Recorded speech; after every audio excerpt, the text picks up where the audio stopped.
औज़ुबिल्लाहिमिनश्शैतानिर्रजीम बिस्मिल्लाहिर्रहमानिर्रहीम। अस्सलाम वालेकुम प्यारे व्यूअर्स, उम्मीद करती हूँ आप सब लोग खैरियत से होंगे और अल्लाह पाक से दुआ है आपकी तमाम निखाजात पूरी हों, अल्लाह पाक आपकी तमाम मुश्किलात आसान करे, आमीन।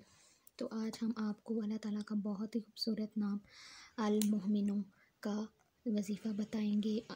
अल-मोमिनून बहुत ही प्यारा नाम है अल्लाह ताला का और इसके माहिनी हैं अमन व ईमान देने वाला। तो जो शख्स किसी खौफ के वक्त यानी किसी मुसीबत के वक्त अगर 630 मरतबा या मोमिनों का विर्द करेगा तो वो नुकसान और खौफ से महफूज रहेगा।